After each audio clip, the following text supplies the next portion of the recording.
I will not be pushed, filed, stamped, indexed, briefed, debriefed, or numbered. Or masked. My life is my own. For official purposes, everyone has a number. Yours is number 6. I am not a number. I am a person. 6 of one, half a dozen of another. Is this what they did to you? Is this how they tried to break you till they got what they were after? In your heads must still be the remnant of a brain. In your hearts must still be the desire to be a human being again. This is a most serious breach of etiquette.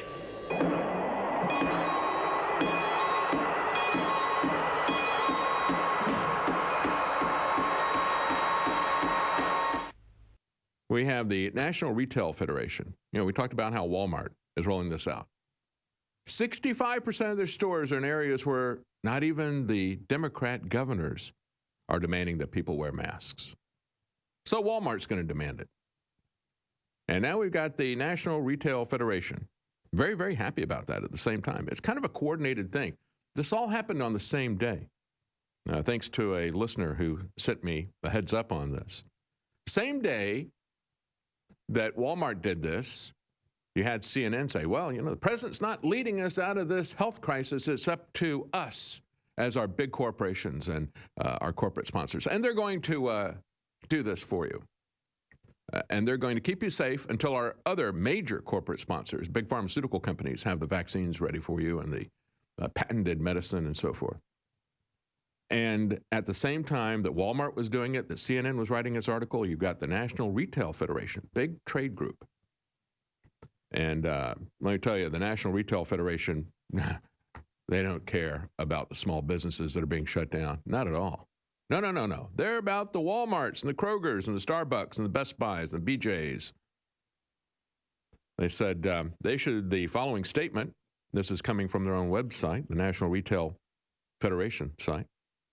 We're encouraging all retailers to adopt a nationwide policy because, see, this is the national big box retailers, the Wall Street retailers, not the Main Street retailers.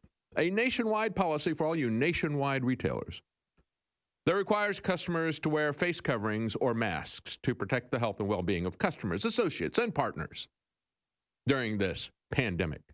It's not a pandemic. Not a pandemic. It's not everywhere. Like I said, Cambodia, they're already moving in. The Chinese are already moving in. The Europeans are moving in, buying up people's identities for $20 in cash. And they've had 0 deaths, 140 cases in a country of nearly 17 million. Anyway, NRF applauds the leadership of companies like Walmart, Starbucks, oh, yeah, there you go, Best Buy, BJ's Wholesale Club. Here's your list of people that you don't want to do business with. Avoid these people at all cost. Call it a boycott. Maybe you call it a mascot. How about that? Mascot. That's kind of catchy. Mascot.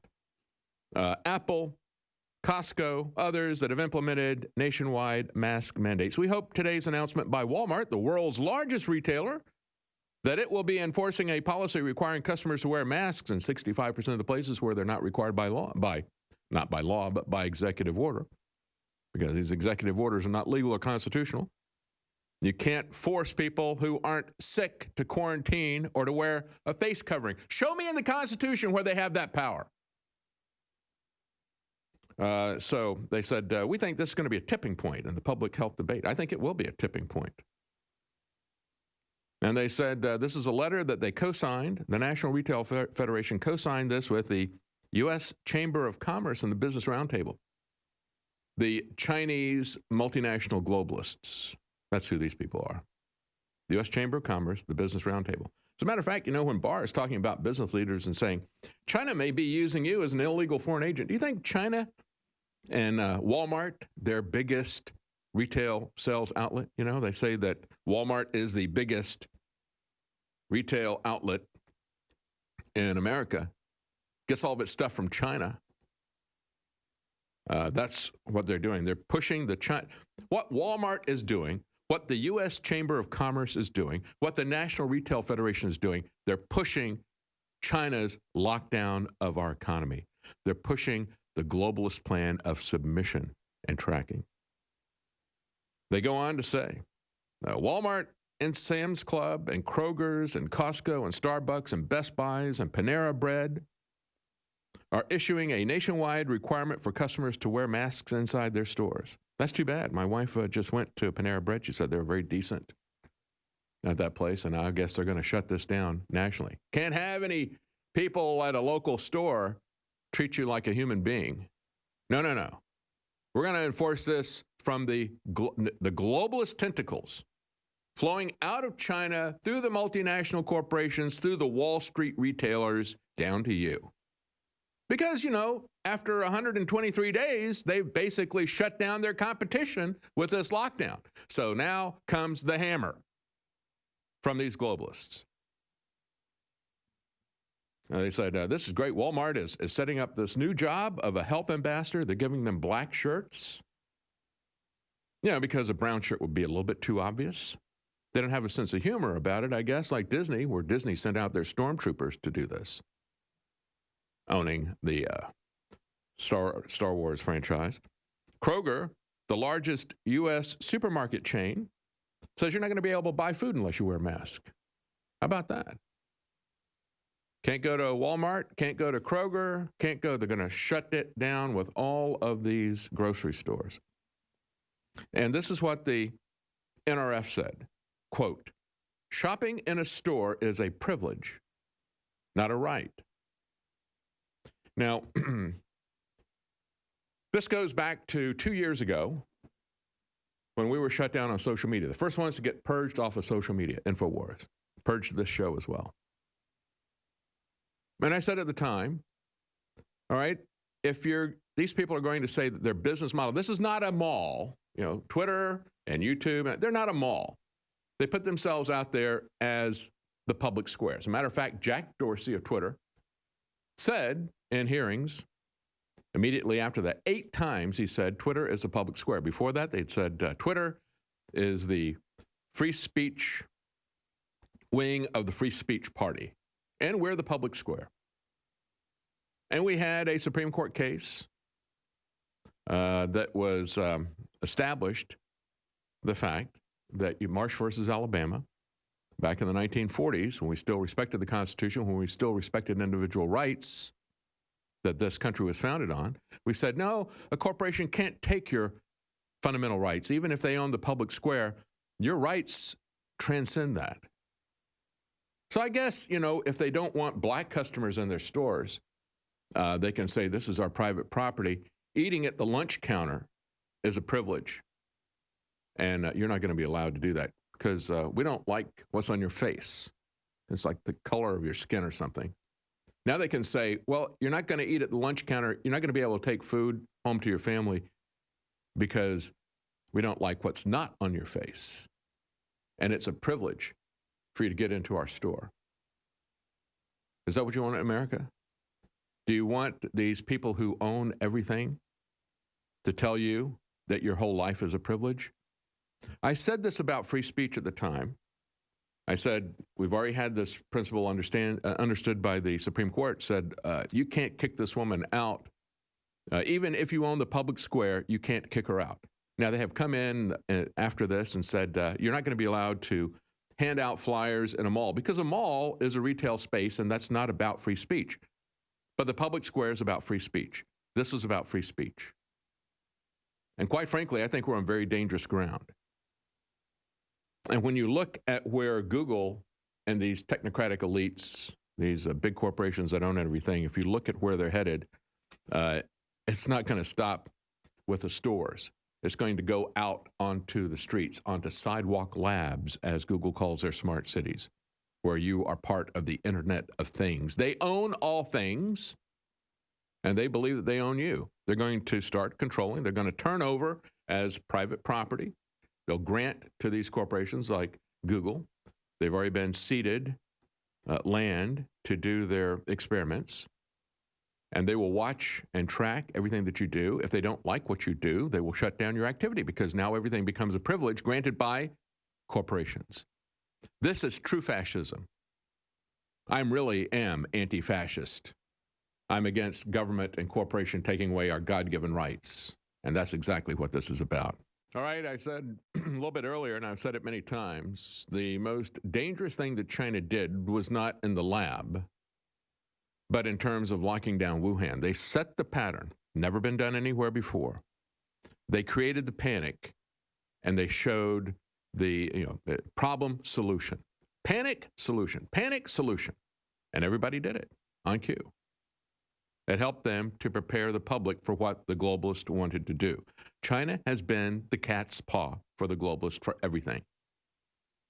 It has been their test bed, their beta test site for doing biometric surveillance of everybody, the social credit system, controlling everybody with technology, enslaving their workers, and we're following right down that path.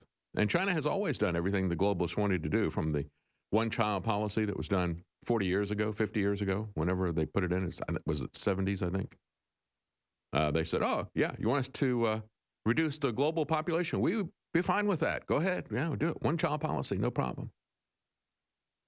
And so now they've become the first economy to grow since the virus pandemic. They had a lot of people who look at this and say, wait a minute, they put this thing out. They knew about this. They lied about it. They covered it up until they could buy protective equipment and everything, and then build up a big market and then sell protective equipment. They sold us test kits that were already pre-contaminated with COVID-19. And a lot of jurisdictions that bought those had to eat the cost. Well, can you see what's going on with this? Can you see the fact that they're laughing up their sleeve? Look, they all bought it. They all shut down their economy. And now we're opening up ours. They had a 3.2% expansion in the last quarter. And so Bill Barr talked to some business leaders, and he said, China may be using you as an illegal foreign agent. Now, I've got a lot of issues with Bill Barr, but I think he was spot on in terms of this angle, and I'll tell you why. But first, let's hear what Bill Barr has to say. Video clip number 6. The CCP has long used public threats of retaliation and barred market access to exert influence. More recently, however, the CCP has also stepped up behind-the-scenes efforts to cultivate and coerce American business executives to further its political objectives, efforts that are all the more pernicious because they are largely hidden from public view.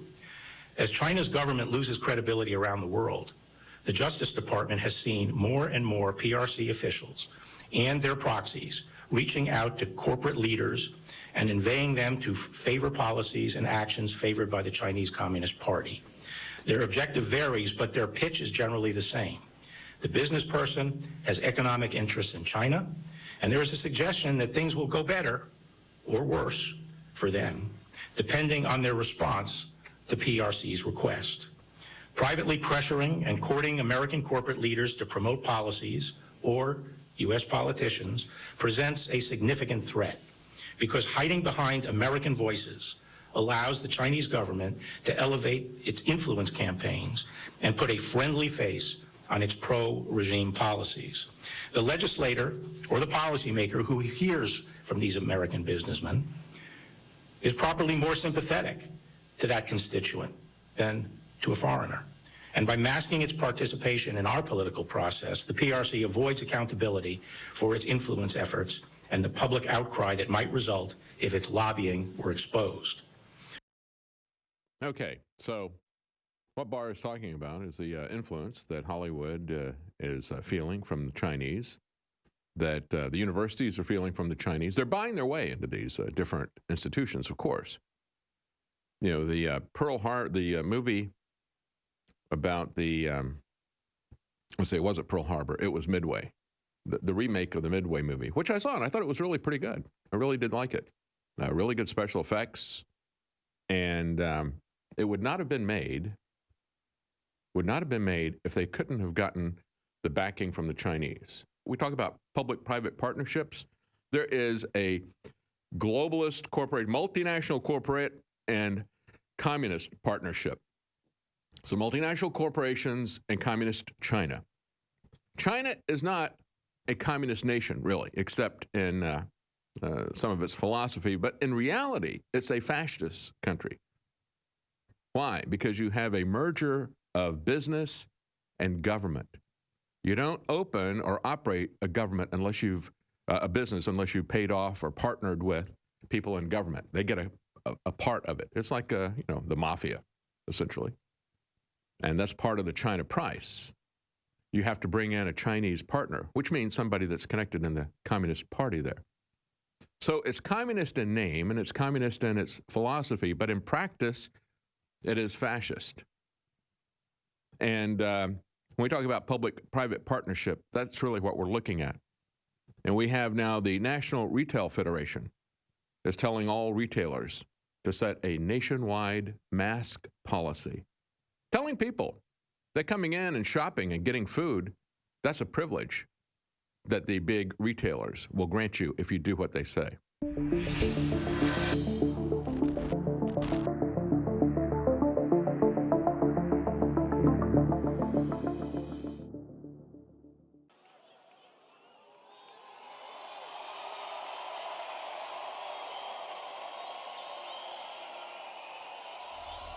Where the hell did this water come from? Where did it come from? Where did it come from?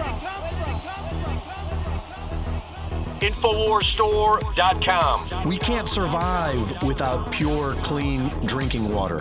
So make sure that it's always available to you with the Alexa Pure water filtration system.